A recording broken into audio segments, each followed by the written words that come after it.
இப்பொழுது நீங்கள் பார்த்து கொண்டிருக்கிறது பால்மா தி மயோர்கா என்ற தீவில் இருக்கிற சிட்டியில், அதன் பெயர் பால்மா என்று அழைக்கப்படுகிறது. அங்குள்ள ஒரு சிறு கண்காட்சியகத்தில் காட்சிப்படுத்தப்பட்ட சிலைகள் தான்.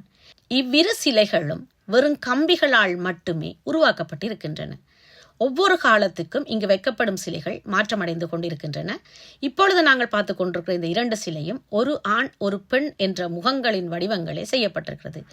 தொலைதூரத்தில் இருந்து பார்த்தால் முகம் என்ற ஒரு வடிவம் தெரிந்தாலும் கிட்ட நெருங்க நெருங்க அவை கம்பிகளால் அமைக்கப்பட்டது கண்ணூடாக பார்க்கக்கூடியதாக இருக்கிறது. கிட்ட நெருங்கி போனால் கம்பிகள் அப்படியே அப்பட்டமாக தெரிகிறது. எந்த ஒட்டுமானமோ கட்டுமானமோ இல்லாமல் வெறும் கம்பிகளை கொழுவி மட்டுமே இந்த இரு உருவங்களும் செய்யப்பட்டு அழகான சிலைகளாக வடிவமைக்கப்பட்டிருக்கின்றன.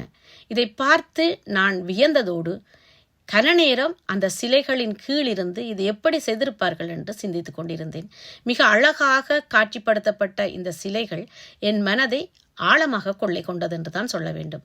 இந்த சிறிய கண்காட்சியகத்துக்குள் செல்வதற்கு கட்டணம் எதுவும் இல்லை. கிரீஸ் நாட்டுக்கு சென்றிருந்த பொழுது அங்கும் இருக்கும் பல மியூசியங்கள் மாணவர்களுக்கு இலவசமாகவே காட்சிப்படுத்த விட்டிருந்தார்கள்.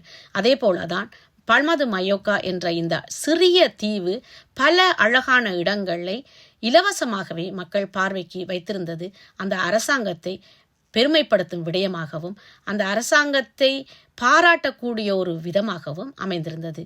இந்த நேரத்தில் பால்மா தி மயோர்கா என்ற அந்த தீவின் அரசாங்கத்தை நான் பாராட்டிக் கொண்டு உங்களிடமிருந்து விடைபெறுகிறேன்.